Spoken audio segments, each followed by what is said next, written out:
الجلال والإكرام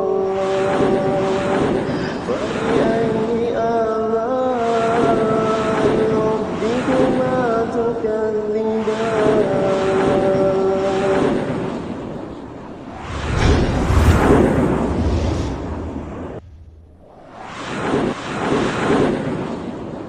بالله من شرور أنفسنا ومن سيئات أعمالنا من يهد الله فلا مضل له ومن يضلله فلا هادي له أشهد أن لا إله إلا الله وحده لا شريك له يا الذين آمنوا اتقوا الله وقولوا قولا سديدا يصلح لكم أعمالكم ويغفر لكم ذنوبكم ومن يطع الله ورسوله فقد فاز فوزا عظيما أما بعد فإن أصدق الحديث كتاب الله وخير هدي محمد صلى الله عليه وسلم وشر الأمور محدثاتها وكل محدثة بدعة وكل بدعة ضلالة وكل ضلالة في النار. معاشر المسلمين والمسلمات رحمني رحمكم الله. الله أكبر الله أكبر الله أكبر لا إله إلا الله والله أكبر الله أكبر ولله الحمد. Segala puji bagi Allah Jalla Jalaluhu. Segala puji kita persembahkan untuk Allah Tabaraka wa Ta'ala. Dialah Ar-Rahman Ar-Rahim. Dialah Allah Subhanahu wa Ta'ala yang Maha Pengasih lagi Maha Penurut. Dan dialah Allah Subhanahu wa Ta'ala Rabb yang telah memberikan kehidupan kepada kita. Dan dialah Allah Subhanahu wa Ta'ala yang telah memberikan berbagai macam kenikmatan kepada kita. Nikmat Islam, nikmat iman, nikmat sunnah, nikmat kesehatan, kesempatan, kenikmatan materi lainnya Allah Subhanahu wa Ta'ala berikan kepada kita. Dan kalau kita lihat di lautan yang luas, siapakah yang memberi makan ikan-ikan yang ada di dalamnya? Dan kalau kita lihat di hutan yang luas, siapakah yang menciptakan hewan-hewan beragam rupa yang ada di dalamnya? Dan kalau kita lihat langit pada malam hari, siapakah yang menciptakan bulan, gugusan bintang-bintang dan pelan-pelan yang ada? Dan coba kita lihat di ladang, siapakah yang menemukan tanaman-tanaman yang tak kala tanaman itu tumbuh menghadirkan berbagai berikutnya? Siapakah yang menciptakan semua pada jemaah? Dialah Allah Subhanahu wa Ta'ala Rabbus samawati wal ardh. Dialah Allah Subhanahu wa Ta'ala Rabb langit dan bumi. Jadi kalau Allah Subhanahu wa Ta'ala menciptakan kita dengan tujuannya agar kita beribadah kepada Allah, agar kita mengesahkan Allah, agar kita mengenal Allah Subhanahu wa Ta'ala. Allah Subhanahu wa Ta'ala berfirman dalam surah Al-Adiyah ayat 46, "Wa ma khalaqtul jinna wal insa illa liya'budun." Dan tidaklah aku ciptakan jin dan manusia dengan tujuannya agar mereka beribadah kepada Allah Subhanahu wa Ta'ala. Jadi tujuan Allah menciptakan kita manusia untuk beribadah kepada Allah Subhanahu wa Ta'ala sampai kita meninggal. Kalau jemaah kaum muslim wal muslimah rahimakumullah jami'an. Kita hamba-hamba yang lemah, kita sangat membutuhkan pertolongan Allah Subhanahu wa Ta'ala. Iyyaka na'budu wa iyyaka nasta'in. Kepadamu ya Allah kami beribadah, dan kepadamu ya Allah kami mohon pertolongan. Jadi kita butuh Allah Subhanahu wa Ta'ala, maka perbanyaklah berdoa minta kepada Allah Subhanahu wa Ta'ala. Perbanyaklah istighfar kepada Allah Subhanahu wa Ta'ala. Perbanyaklah kepada Allah Subhanahu wa Ta'ala. Karena kita tidak tahu apakah kita tidak akan selamat atau tidak. Apa itu berada Allah Subhanahu wa Ta'ala atau saudara kita di surga Allah Subhanahu wa Ta'ala. Nabi sallallahu alaihi wasallam beliau menyatakan, "Al-mar'u man ahabba liqa'iyah." Kata Nabi Muhammad sallallahu alaihi wasallam, seorang itu akan dikumpul bersama orang yang dia cintai pada hari kiamat. Kalau kita mencintai Nabi Muhammad sallallahu alaihi wasallam, mengamalkan apa yang diamalkan Nabi sallallahu alaihi wasallam, apa yang diajarkan Nabi Muhammad sallallahu alaihi wasallam, mudah-mudahan Allah Subhanahu wa Ta'ala mengumpul kita bersama Nabi yang mulia Muhammad sallallahu alaihi wasallam. Dan kita lihat bagaimana kaum-kaum terdahulu yang mereka menentang Nabi-Nabi mereka. Kita lihat kisah Nabi Nuh alaihissalam, tatkala dia membuat bahtera besar diejek oleh kaumnya. Ketika beliau berdakwah hampir 1000 tahun, kemudian Allah Subhanahu wa Ta'ala mendatangkan banjir. Kemudian Nabi Nuh dengan orang-orang yang mengikuti beliau naik kapal bahtera yang besar, kemudian berjalan. Ketika berjalan berjumpa dengan anaknya, dia mengatakan, "Ya bunayya kemana?" Allah sebutkan dalam surah Al-Baqarah 43, Ketika itu Nabi Nuh ketika berjalan dia melihat anaknya terkecil, kemudian Nabi Nuh mengatakan, wahai anakku, bersama dia. Orang kamu mengatakan, jangan aku bersama orang-orang kafir itu. Tapi anak tidak mau naik kapal Nabi Nuh. Dia mengatakan, selalu menjaga ya Rasulullah, wahai ayahku, aku pergi ke gunung yang bisa menyelamatkan aku dari banjir ini. Kemudian akhirnya apa? Anak Nabi Nuh dia mungkin tergelar Allah Subhanahu wa taala pakaian yang mengurus atau dia termasuk orang-orang yang kenal tidak mau beriman, tidak mau ikut bapaknya Nabi Nuh alaihissalam. Dan ini kisah Nabi Lut dan Nabi Nuh ketika mereka berdua memiliki istri, akan tetapi istri-istri mereka tak beriman kepada Allah Subhanahu wa taala. Alladzi kafara wa jahadu Allah membuat permisalan itu isi Nabi Lut dengan keduanya mereka berkata fakana tahuma tidak beriman kepada Allah Subhanahu wa taala falam yuqiya anhuma min Allah syai'a, maka suami-suami mereka tidak bisa menolak istri mereka sedikit pun. Kemudian Allah Subhanahu wa taala masih mereka berdua berkata bersama orang-orang yang berdosa. Ini surat Tahrim ayat yang ke-10 mengingatkan kepada para wanita kaum Hawa dan yang mereka beriman kepada Allah Subhanahu wa taala dan beriman kepada Nabi Muhammad sallallahu alaihi wasallam. Kemudian kita lihat dari kisah Nabi Ibrahim alaihissalam, bagaimana kaumnya menentang beliau sampai-sampai Nabi Ibrahim alaihissalam mau dibakar. Bahkan bapaknya sendiri yang dia cintai tidak mau beriman kepada Allah Subhanahu wa taala. Atakan itu asnaman dia, atakan itu bapaknya membuat patung-patung sebagai kaumnya. Kemudian Nabi Ibrahim mengatakan, pantas kau ayahku mengambil patung-patung sebagai itu sudah. Ini awal kau berbeda mungkin semuanya kemudianmu dan kau dalam kesalahannya. Kemudian Nabi Ibrahim kemudian hajar oleh bapaknya. Ketika kaum yang beribadah kepada patung-patung yang dibuat oleh bapaknya itu, kemudian Nabi Ibrahim ketika melihat mereka sudah pergi dari tempat ibadah, kemudian Nabi Ibrahim membawa kampaknya, kemudian dia hancurkan patung-patung seluruhnya kecuali patung yang besar. Kemudian Nabi Ibrahim dicari-cari oleh mereka. Ketika itu mereka datang ke tempat beribadahnya menyatakan, siapa yang mengajukan keluarga ini kata mereka? Akhirnya mereka tahu bahwasanya yang mengajukan keluarga mereka adalah orang yang bernama Ibrahim. Datang Nabi Ibrahim alaihissalam ditanya oleh mereka, apa kamu mengajukan keluarga itu? Kemudian itu mengatakan apa? Disebutkan dalam surat Al-Anbiya ayat 52 sampai 70 pada teman.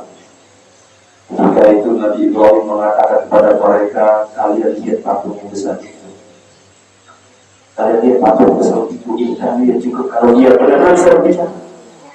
Nabi Ibrahim membuat agar mereka sadar kalau mereka beribadah kepada patung itu, kenapa mereka tidak naik sama patung besar? Kalau mereka beribadah kepada patung besar itu, kenapa mereka tidak melihat bagaimana patung itu ditinggalkan tidak bisa dia menolong kawan-kawannya? Kemudian mereka pun yang menurutkan kepala mereka sadar bahwa mereka itu salah. Bagaimana mungkin patung itu bisa mendatangkan masalah, bisa menolak membawa sementara kawan-kawan tidak bisa ditolong? Akhirnya mereka marah dan terbuat pembakaran besar. Bahkan disebutkan dalam tafsir Ghazali pembakaran paling besar kala itu membakar Nabi Ibrahim alaihissalam. Bahkan disebutkan dalam tafsir tersebut bahwasanya Nabi Ibrahim dicatat dengan alat peminta al-minjar. Ini menunjukkan bahwasanya pembakaran dan pembakaran besar saking kesalnya mereka, saking emosinya mereka kepada Nabi Ibrahim alaihissalam. Kemudian Nabi Ibrahim dicampakkan di tempat pembakaran. Ketika dicampakkan pembakaran, Jibril alaihissalam menawarkan bantuan. Tapi apa kata Nabi Ibrahim alaihissalam? Kalau bantuan Jibril tidak butuh, tapi kalau bantuan Allah, aku butuh bantuan Allah, aku butuh bantuan Allah Subhanahu wa taala.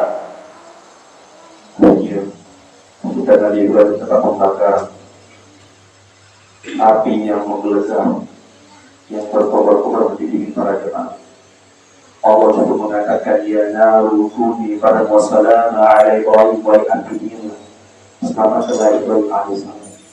Ada Nabi Ibrahim para jemaah, dia kaum berdosa. Dan mau beriman dengan Nabi Ibrahim alaihissalam, beriman kepada Allah Subhanahu wa taala. Akhirnya Allah Subhanahu wa taala binasakan.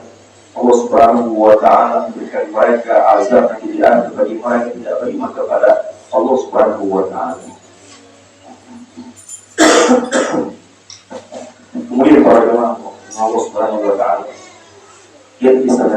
alaihissalam dengan Fir'aun, dengan bertentara dengan Haman. Kemana mereka terima kepada Allah Subhanahu wa Ta'ala? Maka Fir'aun mengatakan, "Anta rabbukumul a'la, aku lah Rabb kalian paling tinggi kalian." Wa inna Allah telah berbuat melampaui batas. Kemudian Nabi Musa alaihissalam menjumpai Fir'aun, dia tunjukkan mukjizatnya, keluar cahaya putih dari ketiak yang dari tubuhnya. Kemudian pada pagi harinya Fir'aun mengejar Nabi Musa dan Bani Israel. Yang sebelumnya Nabi Musa melemparkan pangkat beliau berupa di ular besar. Kemudian Fir'aun mengumpulkan para prajurit di daerahnya atau di negaranya. Tempat dia, nah dikumpulkanlah para tukang sihir.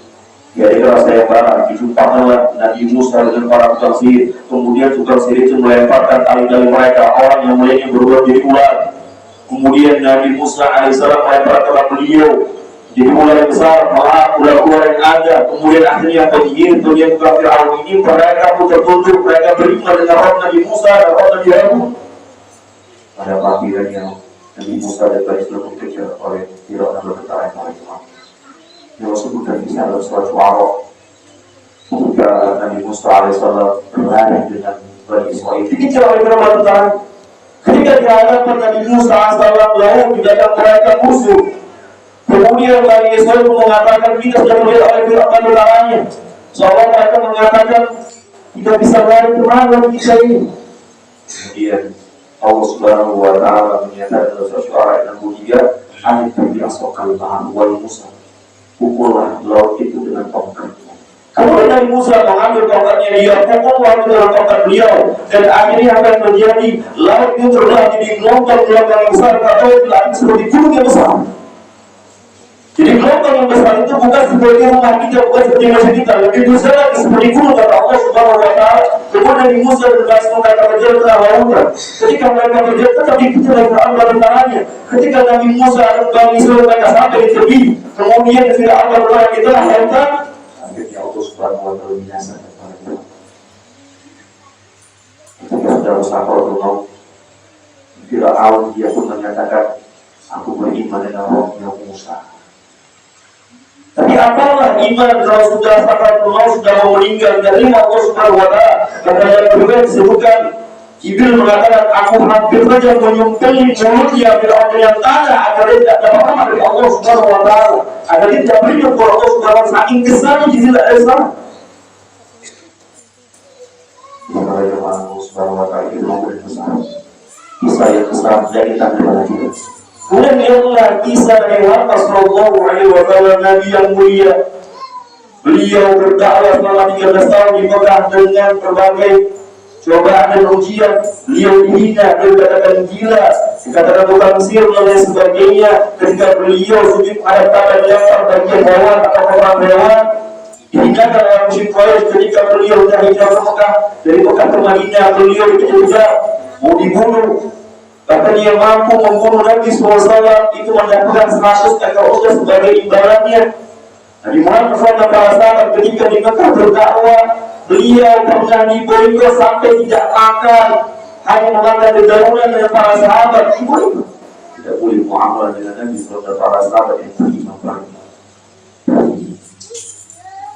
Di antara kelompok musyrikin Quraisy, mereka adalah orang-orang yang tidak beriman kepada Allah Subhanahu wa Ta'ala, adalah Abu Jahal, Abu Lahab. Allah binasakan Abu Lahab. Allah binasakan Abu Jahal ketika dia menyerang para sahabat, di antaranya Sumayyah, sahabiah yang mulia. Ketika seorang Sumayyah ini beriman kepada Allah Subhanahu wa Ta'ala, kemudian Abu Jahal mengambil tombaknya, kemudian dia menancapkan di aspal bawahnya, tepat di bawah perutnya, kemudian mati itu Sumayyah. Di antara kekejiannya Abu Jahal, belum lagi yang lainnya. Akhirnya Allah Subhanahu wa Ta'ala, Allah binasakan Abu Jahal ketika perang Badar pada zaman. Jadi bagaimana kaum-kaum yang mereka tidak beriman kepada Allah Subhanahu wa Ta'ala. Jadi pada zaman Allah Subhanahu wa Ta'ala, hari bahagia ini Idul Adha, jadi kita mari kembali kepada Allah Subhanahu wa Ta'ala, berusaha menjadi orang-orang yang baik, orang-orang yang soleh. Karena Nabi SAW mengatakan manusia yang paling berat cobaannya adalah al-afiyah, itu para nabi. Kemudian orang semisalnya Dan kalau kita menjadi pengikut Nabi Sallallahu Alaihi Wasallam, kita akan mendapatkan berbagai ujian, berbagai fitnah. Maka teruslah berusaha minta pertolongan kepada Allah Subhanahu Wa Taala agar kita mendapat kemuliaan, agar kita mendapatkan husnul khatimah, agar kita mendapatkan surga Allah Subhanahu Wa Taala. Dan kita tidak tahu yang kehidupan kita, apakah kita masuk orang-orang yang selamat atau tidak. Maka para jemaah kita kembali kepada Allah Subhanahu Wa Taala, kuatkan tekad kita untuk istiqomah jalan Allah Subhanahu Wa Taala. Allahu Akbar, Allahu Akbar, Allahu Akbar, la ilaha illallah, Allahu Akbar, Allahu Akbar. Para jemaah, hari ini mengingat kita kepada kisah Nabi Muhammad Sallallahu Alaihi Wasallam. Beliau berkhusnul dari Anas bin Malik. Nabi Sallallahu Alaihi Wasallam beliau berkhutbah dengan dua domba. Tuhan Nabi Sallallahu Alaihi Wasallam dikasihani amlaini aqranaini lahuma biyadi wa sarra wa qadara wa dharjahu ala sifatihi. Kata Anas bin Malik, riwayat hadis Imam Bukhari dan Muslim, Nabi pernah berkurban dengan dua domba, dua kibas yang paling tinggi, yang paling bagus, yang bertanduk. Kemudian Nabi SAW meletakkan di beliau di hewan yang tidak disembelih. Kemudian Nabi SAW mengucapkan Bismillah, Allahu Akbar, dengan menyebut nama Allah Subhanahu Wa Taala. Allahu Akbar, Allahu Akbar. Di Nabi SAW beliau berkurban. Para ulama menyatakan ada dua pendapat bahwasannya orang yang berkurban hendaknya mereka berkurban itu lillah. Kenapa lillah? Harus ikhlas karena Allah Subhanahu Wa Taala. Dan para ulama menyatakan ada dua pendapat. Ada yang mengatakan wajib bagi yang mampu, ada yang mengatakan sunnah. Jadi kita kalau berkurban silakan berkurban kalau kita mampu. Kalau tidak mampu tidak mengatur tidak berkurban. Kalau kita mampu, kalau kita beranggapan itu hukumnya sunnah, maka hendaknya kita berkurban para jamaah kalau kita mampu. Dan kisah Nabi Ibrahim alaihissalam mengingatkan kita ketika hendak menyebut Nabi Ismail. Ketika itu Nabi Ibrahim bermimpi, disebut dalam surah Sofat.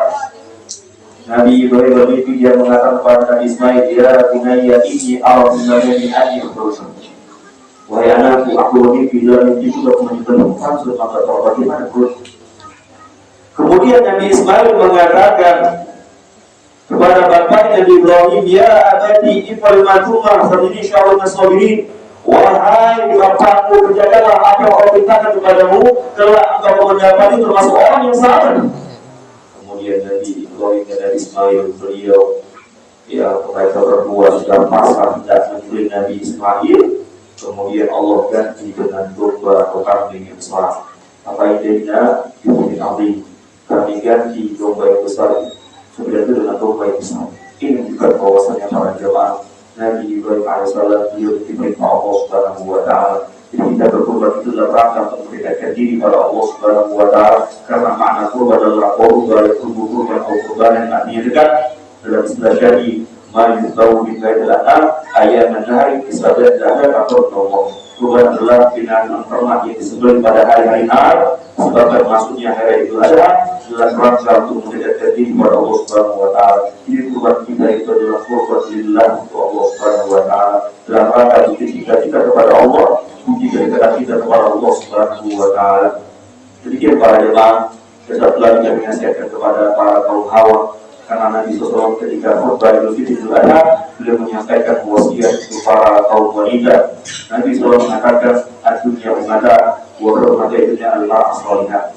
Kata Nabi SAW, dunia inilah perhiasan, dan sebaik-baik perhiasan adalah istri yang salihah. Maka seorang istri atau wanita dan yang mereka berusaha menjadi istri yang salihah, wanita yang salihah, wanita yang cinta kepada Allah, cinta kepada sunnah Rasulullah SAW, cinta kepada ketaatan. Janganlah mereka membantu kepada suami-suami mereka. Nabi SAW mengatakan, kalau aku memerintahkan, ya kalau sekiranya aku perintahkan seorang sujud pada orang lain, aku perintahkan istri itu sujud pada suami. Ini juga bahwasanya saking posisi atau jabatan suami itu lebih tinggi daripada wanita, maka seorang wanita surut kepada suami dalam hal-hal yang baik. Ketika suami perintahkan sholat, maka dari dia sholat. Ketika suami perintahkan menutup aurat, berpakai jilbab, maka dia seorang istri tidak menolak dengan perintah Allah Subhanahu Wa Taala. Dan waspada dari hadis Nabi Sallallahu Alaihi Wasallam, Nabi pernah mengatakan, "Uiduna, faidah atau ahli Anisa." Aku aku pernah di neraka. Dan yang paling banyak penghuni neraka kata Nabi adalah wanita yang pernah mereka kubur. Kemudian kita Nabi Sallallahu Alaihi Wasallam apa kata kubur pada Allah Subhanahu Wa Taala? Maka dia pun masih dia pun Islam mereka kubur kepada suami mereka. Mereka kubur dengan kebaikan suami mereka. Jika mereka melihat satu kesalahan suami saja, belas tahun kemudian mereka mengatakan, aku tidak melihat kebaikan sedikit pun dari dirimu. Ini juga bahwasanya hukumnya wanita kepada suami, maka berhati-hatilah jangan sampai seorang istri menjadi istri yang durhaka kepada Allah dan kepada suaminya. Demikian tugas ini para jemaah Allah Subhanahu wa Ta'ala menerima amal ibadah kita. اللهم صل على محمد وعلى ال محمد كما صليت على ابراهيم وعلى ال ابراهيم انك حميد مجيد. اللهم اغفر للمسلمين والمسلمات والمؤمنين والمؤمنات الاحياء منهم والاموات انك سميع قريب مجيب دعوات ويقضي الحاجات. ربنا ظلمنا انفسنا وان لم تغفر لنا وترحمنا لنكونن من الخاسرين. ربنا هب لنا من ازواجنا وذرياتنا قرة اعين واجعلنا للمتقين اماما. ربنا اتنا في الدنيا حسنه وفي الاخره حسنه وقنا عذاب النار والحمد لله رب العالمين. والسلام عليكم ورحمة الله وبركاته. Waalaikumsalam warahmatullahi wabarakatuh.